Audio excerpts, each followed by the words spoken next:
Good evening, everyone. While the major leaguers were playing the All-Star game this evening, American Legion Baseball was in action in the Upper Peninsula. Today marked day one of the Marquette playoffs. The Ishpeming Blue Storm and the Copper Country Flames were in action in Marquette. How about top of the sixth inning, game tied at 2, and Ishpeming's Sardini gets a base hit to left field. However, Ishpeming could not bring him around and left him stranded. In the bottom of the sixth with a runner on and a well-placed bunt down the third base line, it's a throwing error that allows Brody Budwig to come around to score, and it is 3-2 Flames.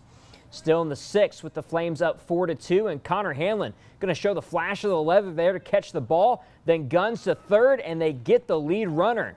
However, the next batter is Hans Stimmick for the Copper Country Flames, and he is going to get every bit of this hit, and it's going to go over the fence in right field for a 2-run blast that put the Flames up 6-2. The Flames, they go on to win this one by the score of 6-2. The playoffs continue tomorrow.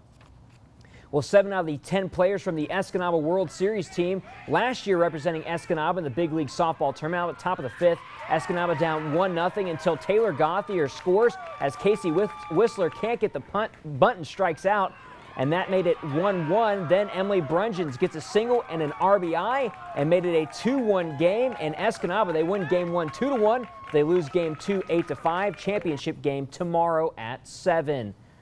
Well, the Ishpeming Miners League team needed a dramatic finish in the 8th inning to make it to the championship round, and they would get it.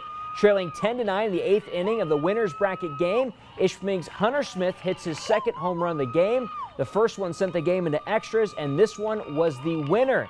Ishpeming advances to Thursday's District 11 championship game with an 11-10 victory in 8 innings. How about to the scoreboards? And from the loser's bracket of that Miners baseball District 11 action, Pinocchio Range, they stay alive with a 9-8 victory over Nagani. They face Portage Lake tomorrow, with the winner meeting Ishpeming on Thursday for that District 11 title. Escanaba and Niagara faced off in Legion baseball, and the Cubs win, to quote Harry Carey there, 4-3. In the All-Star game, the American League, it's 4-2 as they lead the National League. Eric Hosmer became the first Kansas City Royal to homer in the game since Bo Jackson in 1989. He was followed by Salvador Perez, a fellow teammate for the Royals, 3 batters later. Well, earlier this month, NMU's Dominic Shine traveled to the Edmonton Oilers camp. Yesterday, I got a chance to ask assistant coach John Kyle what it meant for Shine and for the program. Dom kind of, he kind of epitomizes the guy that we want here at Northern. He does things right. He works hard. He's a kid that could have went to many different schools across the country, but by coming here, found out, he was going to get a significant amount of ice time, and his developmental path has really been on an upswing. And, physically, mentally, and just, his skills. And for him to go there, I don't know if it's advertising for us, but certainly amongst his peer group and stuff like that, it shows that you pay your dues, you go to good places. Shine is the only Wildcat that played on the team this past season to be invited to a developmental camp.